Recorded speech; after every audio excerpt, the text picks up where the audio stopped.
자, 인사청문회 얘기를 좀 해보도록 하겠습니다. 이번 주에 이제 소위 이제 슈퍼위크인데요. 어제 가장 주목받았던 후보자는 강선우 의원이에요. 네, 저 여가부 장관 후보자. 그리고 내일은 또 교육부총리 인사청문회가 있어요. 예, 이진숙 후보자. 모레는 조현 외교부, 김정관 산업부, 구윤철 기재부, 그리고 금요일에는 윤호중, 정은경 이렇게 있는데요. 자, 정치권 내부에서 이 두 분에 대한 좀 어떻습니까? 어떻게 해야 된다고 좀 생각이 돌고 있어요? 민주당 내에서도 사실은 그 낙마 가능성은 이 두 분에 대해서는 있다라고도 좀 보이기도 하고, 사실 뭐 이 갑질 의혹과 관련해서는 저는 그게 좀 문제인 것 같다 생각해요. 뭐냐면 강선우 장관 후보자께서 애초에 사과를 하고 바로 잡고 그렇게 했으면은 조금 더 이 일이 잘 풀릴 수 있지 않았을까라는 생각도 드는데, 그게 아니라 이제 그 어떤 폭로하신 보좌진들을 향해서 좀 고발을 하고 이렇게 하니까 더 문제가 더 커지고 야당에 공격에 빌미를 주는 거 아닌가라는 생각도 좀 들기도 하더라고요. 어떻게 보세요? 저는 내부 분위기를 보니까 일단 이게 이제 여가부 장관이잖아요. 다른 어떤 장관마다 특성은 있을 수 있는데 모든 장관이 능력과 도덕성을 다 가질 수는 없습니다. 현대사회에서 이제 그렇게 요구하는 것 자체가 그건 애매한 사람이 오거든요.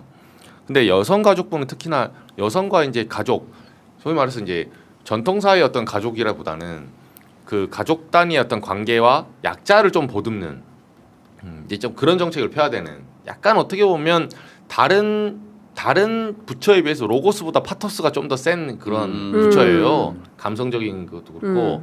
그러면 도덕성 문제를 조금 검증할 때 좀 더 수위가 높을 수도 있는데 가장 안타까운 거는 민주당 내의 반응은 이걸 공방전으로 갖고 갔다는 거. 그러니까 물론 억울할 수 있죠. 약간 억울하고 이게 예를 들면 나는 하지 않았는데 이런 음해를 한다, 이렇게 이제 받아칠 수 있는데, 상식적으로 봐보면 저희도 이제 취재했을 때 보좌진들이 지금 대나무 숲을 포함해서 한 7, 8명? 10몇 명? 많게는 두 자릿수 이상이 아무리 익명이라 해도 강선우 의원을 공격해서 뭘 얻겠습니까? 그 사람들이. 그럼 왜 다른 의원들은 공격 안 하나요? 그러니까 강선우 의원이 만약에 그게 억울하고 하다면 왜 다른 후보자들은, 의원들 지금 이제 쭉쭉 나오잖아요. 이전에 청문회 해보면 다른 의원들에 대해서는 이렇게 많은 공격이 나온 적이 없어요. 보좌관들이. 그리고 전직이고 이걸 의도적으로 음해했다고 만약 한다면 이게 그림이 안 맞아요.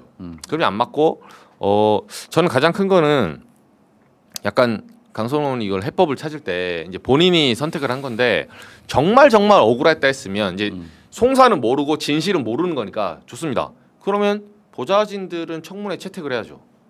네, 채택을 해서 서로에게 피해가 있을 거예요, 분명히. 그냥 보좌진들도 자신의 어떤 신상이 드러나는 거를 굉장히 꺼려하죠. 그렇죠. 이 판에서는. 그렇죠. 그리고 나온 사람은 마찬가지지만 안 나온 사람은 더 많아요. 왜냐하면 자신의 미래가 걸려 있기 때문에. 그럼에도 불구하고 정말로 진위를 다퉈보자. 어쩔 수 없이. 그러면 청문회에서 채택을 해줘야 돼요. 채택을 해주면, 근데 그러면 양쪽이 타격이 갈 거예요. 진실은 밝혀지겠죠. 근데 둘 중에 하나는 일어설 수 없어요. 이제 그렇게 갔으면 되는데, 뭐 저간의 사정이 뭐든 간에 강선우 의원이 그걸 회피하지 않았습니까? 결과적으로는.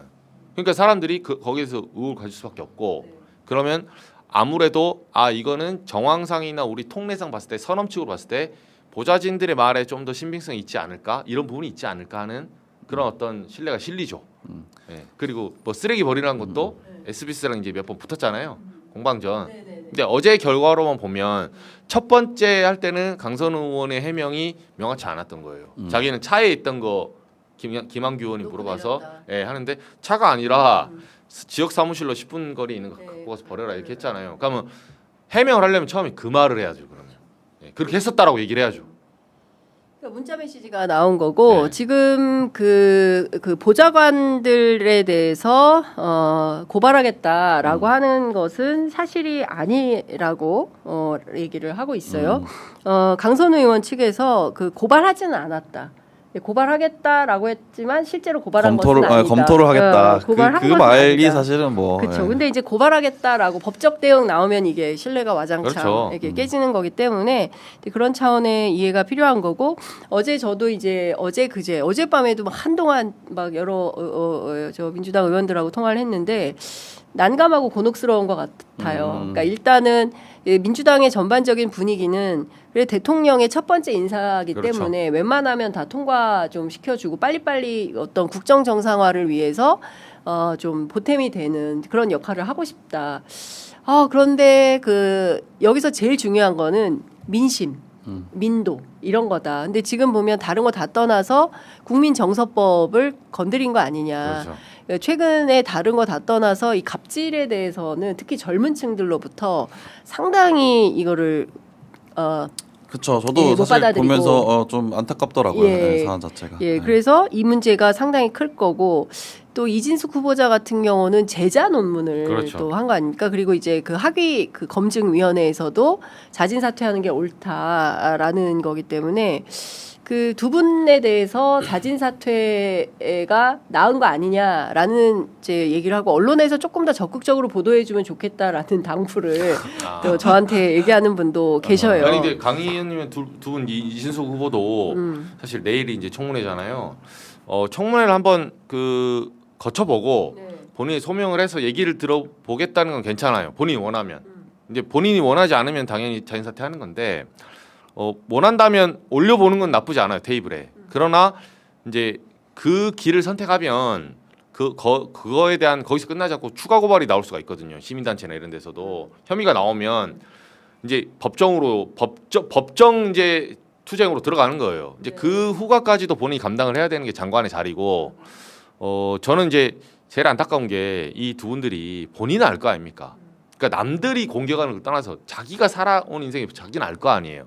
어느 정도 마음에서 요 사건은 요 정도까지 됐는 내가 이렇게 해서 이 정도까지는 한 것 같다. 본인 자기 수위를 알아요. 근데 어쨌든 새 정부에서 지금 아직 적폐청산이나 뭐 내란 이걸 다 아직 하지 못하고 있는 상황에서 이제 인재 단초를 꼈거든요. 이재명 대통령이 굉장히 부담이 될 수 있어요. 그렇죠. 예, 이분들을 엄호하고 이분들을 해 나가려고 하면 이분들이 자질이 꼭 필요하거나 내지는 정말로 자기가 억울하겠다 했으면 정면 돌파할 수 있죠. 네. 근데 잘못하다 스텝이 꼬이면 이 부담은 강선 후보나 이진숙 후보가 지는 게 아니에요. 아니죠. 예, 이재명 대통령이 지는 거예요. 그리고 사실 윤석열 인사청문회를 반면교사로 삼아야 된다. 당시에 이제 문재인 정부 시절에 민주당 국회의원들이 그냥 무조건 감싸기 했었지 않습니까? 당시에 제일 열심히 적극적으로 문제 제기했던 게 김진태, 고 장재원 장재원, 그리고 김진태 두 사람이었어요. 그래서 반면교사로 삼고 무조건 덮어놓고 감싸는 것이 과연 이게 옳은 일인가에 대한 그 근본적인 검토가 필요하다라는 것이고. 논문 표절 같은 경우에는 그 오타도 정확하게 베꼈었기 때문에 이게 김건희 저희가 씨하고 똑같은 거 아닙니까? 생각나는 사람 있지 않습니까? 네. 김건희 씨가 생각나기 때문에 그렇죠. 이거는 상당히 좀 타격이 있는 부분이기도 네. 하고 그리고 이게 저는 이제 더 젊은 축에 속하니까 생각을 해보면 이 누가 가로채가는 거 굉장히 싫거든요. 이게 그렇죠. 되게 예. 감정이입이 되거든요. 그거에 대해서 네. 그걸 뺏긴 자는 얼마나 짜증이 날까 그런 생각도 그렇죠. 들면서 아니, 근데 젊은 층의 그 마음을 사기 위해서라도 좀 조치가 좀 필요하지 않나라는 네. 생각도 듭니다. 근데 저는 이 두 사람에 대해서 감싸고 넘어가면 이번 주 발표될 대통령 지지율에도 영향을 미치지 않을까 조심스럽게 예측을 해보고요. 권영국 민주노동당 대표가 강선우 후보자의 자진 사퇴를 촉구하고 나섰습니다. 페이스북에 글을 올렸는데요. 비동의 강간죄, 포괄적 성교육, 차별금지법, 생활동반자법, 젠더 분야 주요 정책 의제들에 대해서 사회적 합의가 선행되어야 한다라는 이유로 모두 유보적인 입장을 밝혔는데 그렇다면 강 후보자는 뭘 하고 싶어서 여성가족부 장관이 되려고 하는 것이냐라고 비판을 하고 있습니다. 다른 거 다 떠나서 이런 그 중요한 정책 의제, 특히 그 성폭력 피해 생존자들이 요구하는 거잖아요. 맞아요. 예, 비동의 강간죄. 이거는 당연히 신설되어야 하는 건데 이 부분에 대해서도 합의가 없으면 안 된다라는 판단을 하는 이유가 뭐냐. 특히 이제 차별금지법 네. 같은 경우도 사실 종교계가 상당히 크게 반대를 하고 있지만 소수자 약자들은 굉장히 강도 높게 요구하는 것이고 또 본인 스스로 아이가 지금 그렇죠.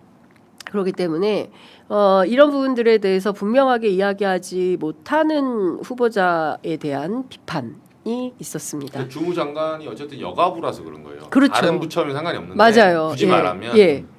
이건 여가부 장관으로서 저희 전 같이 절합.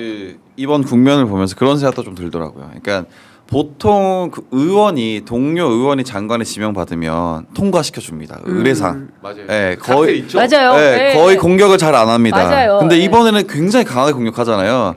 아, 국민의힘도 많이 조급하구나. 라는 생각도 좀 들고 그리고 이것을 공론화했을 때 국민의힘 의원들도 안 걸리지 않거든요. 그렇죠. 저도 많이 알고 있어요. 사실 소문도 많이 돌고 실제로 확인 취재도 한 적도 있지만 보좌진들이 거부해서 기사를 못 낸 적도 있고 그렇기 때문에 이걸 위험을 감수하고라도 뭔가 이재명 정부에 타격을 줘야겠다라는 국민의힘 의원들의 좀 의도가 보이기도 하고 참 국민의힘도 조급하다 그런 생각이 듭니다. 그렇죠. 네.